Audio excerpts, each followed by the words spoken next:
So Tulsi Gabbard, of course, is a more controversial pick because she's a former Democrat, because there is a lot of kind of ill will back in 2019. She made some statements about the Assad regime suggesting they weren't really America's enemy because we weren't fighting them at the time. And what she meant by that, if you go back and you actually read her comments, was not that Assad was not violating human rights. What she actually said at the time was, yes, Assad is violating human rights, but we don't have a significant American interest in what's going on over there. She's also taken a more dovish perspective on the Russia-Ukraine war, for example. She believes that it was Western encroachments in Ukraine via the attempt to enter the Ukraine into the EU and into NATO that led to Russia making its move to invade. Okay, so she's got more controversial foreign policy views as opposed to some of the more traditionalists. But the reason that Donald Trump is picking her for DNI is not really because of those foreign policy views. The Director of National Intelligence, that position coordinates between the CIA and the FBI. That's what that position is. So he's putting her as part of the intel community. Why? Well, because Tulsi Gabbard knows really, really well how many people have been targeted falsely by the intel community, including President Trump during his first term. In fact, she herself was apparently, according to her, put on a terror watch list just a couple of months ago. Well, now she's in charge of the DNI, so I would assume she's coming right off that terror watch list, I would assume. Here is Tulsi Gabbard speaking with Chris Williamson over at Modern Wisdom about the reality of a functioning democracy. And the most troubling part about, there's so many things wrong with this, of course, but really at the most fundamental level, you look at, our country is the oldest democracy in the world, but the reality of a truly functioning and thriving democracy that has brought to life the vision that our founders had for us, that we really have a government of, by, and for the people, and that we have the ability and responsibility, for that matter, to ensure that the government we have only exists with the consent of the governed. That becomes very hard to do, to hold people accountable when the person that you voted for is certainly not the one making the decisions. Okay, she's pointing out the predations of the bureaucratic state, right? If you vote for a politician and then it ends up being the bureaucracy that rules everything, that's a problem. She had this to say, Tulsi Gabbard, with regard to the intelligence community and the manipulation of the intelligence community. This is back in 2022. I'll never forget when Chuck Schumer on television warned Trump is an idiot to mess with the intelligence community because they can screw you 6 ways from Sunday. The highest ranking Democrat in the U.S. Senate warning the American people, essentially, against messing with the intelligence community because of how badly they can screw you, as though they are some autonomous body of government that is accountable to no one. How can this be America? This goes against the foundation of our government. This goes against these ideals of a government of, by, and for the people. And so the question I've asked myself is, why? Why are they doing this? Why are they working so hard to squash any discussion, squash any debate, squash any questions about whatever war they happen to be wanting to wage at any given time? They're afraid. Okay, so again, the reason that she's being brought in is presumably to cleanse the intelligence agencies of, again, a lot of the dead wood, a lot of the procedures that presumably are allowing for the spying on American citizens. Presumably the FISA courts are going to come under a lot of scrutiny, given the fact that the Trump campaign was in fact spied upon by the FISA courts in the 2016 election illegally. It's a big deal to President Trump. That is why he wants somebody like Tulsi Gabbard in there. Now, she might face a bit of a confirmation fight, and the Senate is a fractious place, and the Senate has its own procedures. Now, President Trump had wanted the ability to sort of make recess appointments willy-nilly. I really don't think that's how this is going to go. He has a Republican Senate. There's no reason he shouldn't be able to get his appointments through so long as they perform decently at their hearings, for example. Tulsi Gabbard, you would imagine that some of the more hawkish senators will have questions about her foreign policy, what it means for how she approaches intelligence policy, for example. But again, Tulsi Gabbard, a perfectly expected pick from President Trump. She is, of course, a Democrat who came across the aisle to support him. Have you ever thought about what charities and causes, the brands you give your hard-earned money, support? Well, Pure Talk, my cell phone company, supports veterans. They're leading the fight against woke corporations. Pure Talk is veteran-led. They actually put their money where their mouth is. They've alleviated $10 million in veteran debt. They donate tens of thousands of bucks every month to help prevent veteran suicide, and they just donated $50,000 to Mike Grow Works, providing scholarships to veterans learning trades after active duty. Pure Talk gives you the exact same coverage as the big guys, America's most dependable 5G network, for literally half the cost. So why are you still giving your money to Verizon, AT&T, T-Mobile when there's a better option that actually supports our veterans? And when you switch your cell phone service to Pure Talk on a qualifying plan, you actually get 1 year free of Daily Wire Plus Insider. That means unlimited access to our incredible library of content. Am I Racist? What is a Woman? Mr. Burcham, Run, Hide, Fight, plus uncensored, ad-free daily shows and 1 year free of our new kids platform, Bentkey.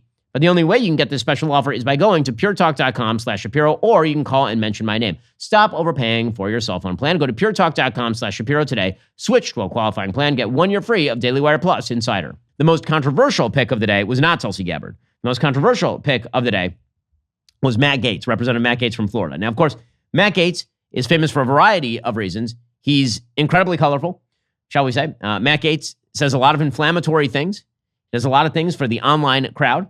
Matt Gaetz, of course, is the one who led a rebellion against then Speaker of the House, Kevin McCarthy, and basically forced his ouster, not because he thought that McCarthy was doing a horrible job running the House, but McCarthy suggests because Gaetz didn't want himself investigated. There's all sorts of accusations flying back and forth between McCarthy and Matt Gaetz. It is true that Matt Gaetz is not particularly well loved by a lot of other members of the House. They think sometimes that he grandstands. There are some things that are true about Matt Gaetz, however. One of those things is that when Matt Gaetz goes, he goes. I think the reason that President Trump wants him as AG is because Matt Gaetz is a passionate advocate against the predations of the DOJ against Donald Trump specifically. Again, he's a very brash figure. Here's Matt Gaetz back at the RNC a few months ago. Under Biden-Harris, America has fallen sicker, lonelier, and poorer. Under Trump, we prospered, we were richer, inflation was low, and there were two genders.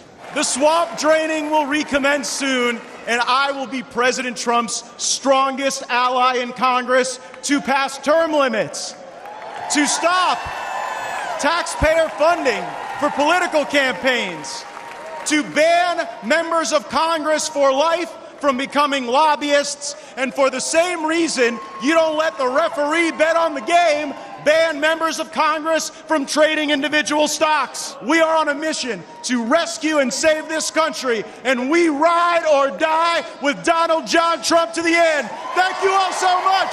Thank you for having my back. Let's go get him. Again, President Trump is looking for loyalty in his picks. He can expect that, I think, from anybody that he appoints, given the fact that there is a unitary executive branch. Here's Matt Gaetz going after the Department of Justice for targeting President Trump. Again, this is just a few months back. You can clear it all up for us right now. Will the Department of Justice provide to the committee all documents, all correspondence between the department and Alvin Bragg's office and Fonnie Willis's office and Letitia James's office? The offices you're referring to are independent offices of state. I get that. State. The question is whether or not you will provide all of your documents and correspondence. That's the question. I don't need a history lesson. Well, I'm going to say again, we do not control those offices. They make their own decisions. The question is whether you communicate with them, not whether you control them. Do you communicate with them, and will you provide those communications? If you make a request, we'll refer it to our Office of Legislative Affairs. But see, here's the thing. You come in here and you lodge this attack that it's a conspiracy theory, that there is coordinated lawfare against Trump. And then when we say, fine, just give us the documents, give us the correspondence, and then if it's a conspiracy theory, that will be evident. But when you say, well, we'll take your request, and then we'll sort of work it through the DOJ's accommodation process, then you're actually advancing the very dangerous conspiracy theory that you're concerned about. Again, Gaetz is very bright. He's a very loud advocate for President Trump. That's presumably why Trump wants him in there. By the way, if he actually gets confirmed as AG, half the DOJ just resigns the next day. So Trump's not even going to have to fire anybody. Everybody's just going to resign. So that's the upside.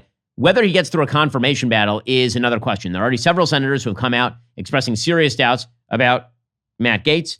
It's very questionable just on a raw level whether he is going to get through that confirmation process. Again, I do not think that it is likely that the Senate is going to go to recess in order to allow President Trump to make recess appointments when, again, the Republicans have a majority. Right now, for example, Matt Gaetz remains under continued investigation by the House Committee on Ethics over allegations of sexual misconduct, illegal drug use, and other allegations. He continues to deny any wrongdoing. Suffice to say, a lot of senators, a lot of Congress people are discomfited by Gaetz as the pick. President Trump's announcement says, quote, "It is my great honor to announce that Congressman Matt Gaetz of Florida is hereby nominated to be the Attorney General of the United States. Matt is a deeply gifted and tenacious attorney trained at the William and Mary College of Law, who has distinguished himself in Congress through his focus on achieving desperately needed reform at the Department of Justice. Few issues in America are more important than ending the partisan weaponization of our justice system.